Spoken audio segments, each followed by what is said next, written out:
ఏదైనా నేరానికి సంబంధించిన వ్యక్తి నేరం చేసే స్వభావాన్ని మోడస్ ఆఫ్ అప్రెండి అంటారు. సాధారణంగా దొంగతనాల కేసులో పోలీసులకి అట్లాగే లాయర్లకి అట్లాగే మీడియాకి తెలిసిన కొన్ని పదాలు ఉంటాయి. ఏంటి అంటే ఆ అఫెన్స్ స్టైల్ని బట్టి, ఆ అఫెన్స్ జరిగిన తీరుని బట్టి కన్నం దొంగ, లేకపోతే కనుక జేబు దొంగ, ఇళ్ళని దోచే దొంగ, ఇట్లాంటి దొంగతనాల విధానాన్ని బట్టి ఆ దొంగలకి ఏంటనేది చెప్తారు. ఇప్పుడు కొత్తగా ఇంకొకటి చేర్చాలనుకుంటా, విమానపు దొంగలు ప్రారంభమయ్యారు. విమానాల్లో దొంగతనం చేస్తూ అది ప్రత్యేకించి ఒకడు దొరికాడు.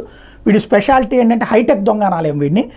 రాజేష్ కపూర్ ఆడి పేరు, వయసు 40 ఏళ్ళు, ఢిల్లీలో ఉంటాడు.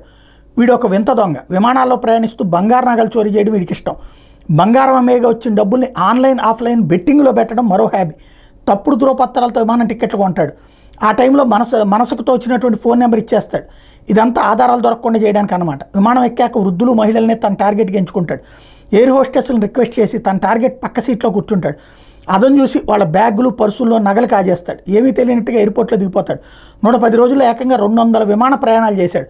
లక్షల విలువైన బంగారం మూట కట్టుకున్నాడు. చివరికి పాపం పండింది, పోలీసులు దొరికిపోయాడు. అమృత్సర్ నుంచి ఢిల్లీకి విమానంలో ప్రయాణిస్తుండగా 20 లక్షల విలువైన బంగారం పోయిందని ఏడాది ఫిబ్రవరి 2న అమెరికా పౌరుడు ఒకడు ఢిల్లీ పోలీసులు ఫిర్యాదు చేశారు.